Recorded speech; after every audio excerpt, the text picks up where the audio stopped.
Muy buenas noches, mi nombre es Florelba Ramírez Ballesteros, estudio en la Corporación Universitaria Iberoamericana la especialización en Neuropsicología de la Educación. Hoy vamos a hablar sobre la disgrafía, en la materia Trastorno del Aprendizaje Cognitivos y del Comportamiento, impartida por el docente Peter Murcia. Bueno, ¿qué es la disgrafía? La disgrafía es un término que no es muy común, pero la disgrafía básicamente es un trastorno del aprendizaje por el cual un niño o una niña presenta serias dificultades para escribir bien, ya sea por cuestiones de ortografía, caligrafía o ambos tipos. ¿Por qué se caracteriza? Se caracteriza por una serie de dificultades o incapacidades para componer textos escritos, o sea, para escribir. En la gran mayoría de los casos se presenta en niños que no padecen ninguna deficiencia intelectual ni neurológica relacionada, aunque en algunos niños la disgrafía está asociada a otros trastornos del aprendizaje o a problemas de lenguaje. Entonces, además de esto, quienes la padecen presentan ciertas dificultades de coordinación de los músculos de las manos y de los brazos, lo que impide a los niños afectados dominar o dirigir el instrumento de escritura, o sea, el lápiz o el bolígrafo, de forma adecuada para escribir de forma legible y ordenada. Por lo tanto, puede definirse como un trastorno específico de la escritura que impide escribir correctamente.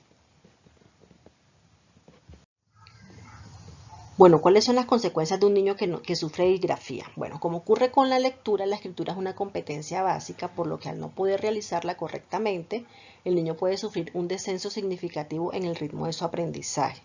Entonces, además, su capacidad de comunicación con los profesores, resolver ejercicios en clase, sus actividades académicas diarias queda seriamente baja al no poder expresar adecuadamente el nivel de su escritura. Entonces, por otro lado, el niño se fatiga mucho, más que el resto de la clase, puesto que escribir supone un gran esfuerzo para él, es súper complicado, lo que conduce a una falta de atención e imposibilidad de seguir el ritmo escolar. El cansancio y la frustración por no poder controlar el tamaño de sus letras, algo que resulta muy sencillo para la mayoría de sus compañeros, suele provocar en el niño una consecuencia aún más negativa: frustración por no poder seguir los requerimientos de la clase en el ámbito de la escritura, que puede desembocar en un accidente, en un creciente desinterés y rechazo por los estudios. Bueno, ahora vamos a hablar sobre algunas teorías explicativas de la disgrafía. Empezamos con Portellano.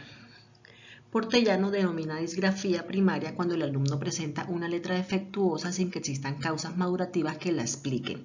La disgrafía secundaria y sintomática es la mala letra cuando está condicionada por un componente caracterizal, un trastorno hiperkinético u otro trastorno importante.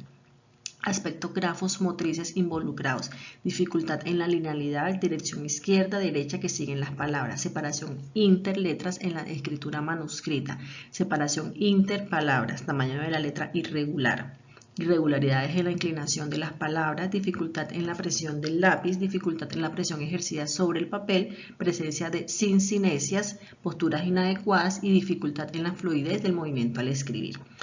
Muy relacionada con esta tendencia, la tradicional escuela francesa, representada por autores como Ajuria Guerra y Sasso, entiende la disgrafía como la incapacidad para reproducir total o parcialmente los trazos gráficos sin que existan déficits intelectuales, neurológicos, sensoriales o afectivos graves, en sujetos con estimulación psicopedagógica adecuada.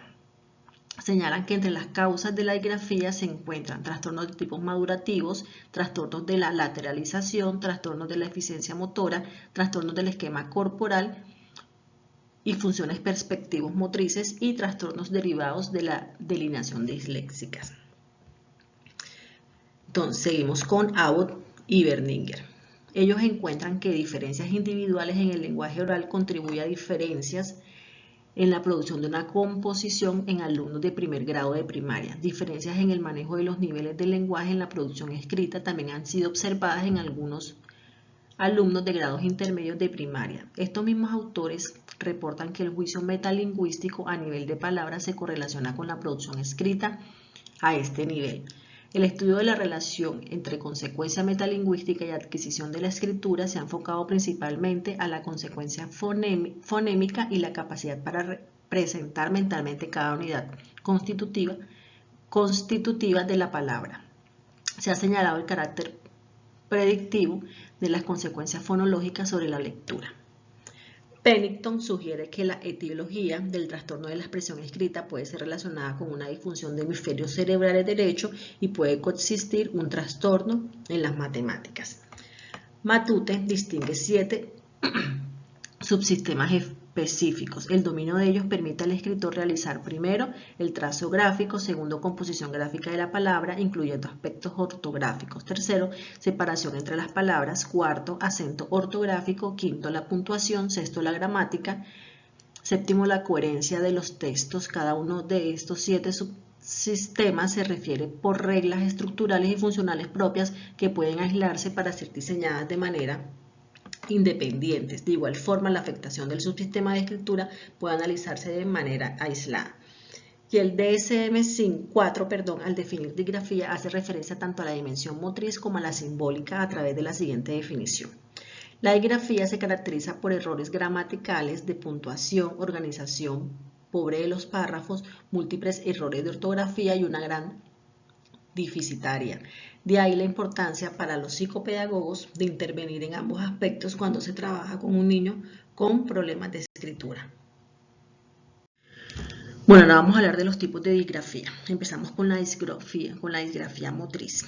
Entonces, la disgrafía motriz son los trastornos psicomotores. El niño digráfico motor comprende la relación entre sonidos escuchados y el mismo que se pronuncia perfectamente y la representación gráfica de estos sonidos, pero encuentra dificultades en la escritura como consecuencia de una motricidad deficiente. Se observa una lentitud, movimientos gráficos disociados, signos gráficos indiferenciados, manejo incorrecto del lápiz y postura inadecuada al escribir. La disgrafía sintomática o secundaria es cuando la dificultad de la escritura no se debe a problemas funcionales, sino que son consecuencias de otros problemas como trastornos neurológicos, deficiencias intelectuales o problemas de visión. La disgrafía específica es la dificultad para reproducir las letras o palabras.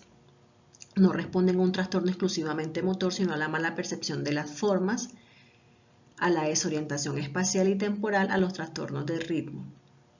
La disgrafía superficial se produce cuando ésta afecta la ruta ortográfica o léxica, por lo que se utilizan las rutas fonológicas. Cuando esto ocurre, no se pueden escribir palabras que no se ajusten a las reglas de conversión fonema-grafema, es decir, escriben bien las palabras regulares, pero cometen errores en palabras irregulares. La disgrafía fonológica se produce cuando se lesiona la ruta fonológica y se usa la ruta ortográfica. Por esta razón no se pueden escribir pseudopalabras, ya que está dañado el mecanismo de conversión fonema-grafema. Hay errores derivativos y pueden escribir bien las palabras regulares y las irregulares porque la ruta léxica está intacta y tienen las palabras integradas a nivel visual. La disgrafía profunda se produce cuando se lesiona las dos rutas, la fonológica y la ortográfica. Por esta razón habrá dificultades con las palabras irregulares, pseudopalabras y palabras regulares. Lo más característico de este tipo de disgrafía es la emisión de errores semánticos al escribir dictados o de forma espontánea. También hay dificultades en las palabras, función, verbos, derivaciones. Y por último, la disgrafía semántica se produce cuando la conexión con el sistema semántico, donde están almacenados los significados, está afectado. A pesar de ello, pueden escribir correctamente el dictado, palabras irregulares y palabras cuyo significado no conocen. Bueno, ahora vamos a hablar de las características clínicas de la disgrafía. Bueno, existen diferentes componentes de la escritura que pueden verse afectados, por lo que sus síntomas también lo son. Además, la edad es un factor importante para esto, también influye la edad. Un niño o una niña podría tener disgrafía sin sus habilidades para escribir se retrasan comparado con el resto de su clase y además presentan algunos de los siguientes síntomas. Entonces, primero la caligrafía es escasa, extraña, por lo que es difícil de leerla. Presenta problemas con las reglas ortográficas, sobre todo a la hora de acentuar. Gestión deficiente de espacio entre palabras, frases o líneas. Puntuación errónea. Errores gramaticales. Sustitución y confusión entre diferentes letras. Unión extraña de palabras. Dificultades para corregir correctamente el lápiz o el bolígrafo. Entonces, estas manifestaciones se ven a través de una serie de síntomas que aparecen desde el inicio de la escolarización y van en aumento a medida que avanza la edad escolar. Entonces, desde el inicio de la etapa escolar a los niños con disgrafía les cuesta mucho esfuerzo, mucho trabajo escribir y lo hacen más despacio que la mayoría de su clase, que el resto de su clase. Entonces, se percibe en los niños una notable rigidez motora o por el contrario excesiva laxitud. Los trazos no se mantienen uniformes, sino que varían constantemente. Las palabras tienen diferente tamaño, incluso si están en el mismo párrafo. Los movimientos para escribir suelen ser lentos, tensos y rígidos. Presentan dificultades para organizar las letras dentro de las palabras o frases. Falta de control en la presión del lápiz o cualquier otro instrumento de escritura. Postura incorrecta, el niño mantiene el tronco muy cerca de la mesa o se inclina en exceso.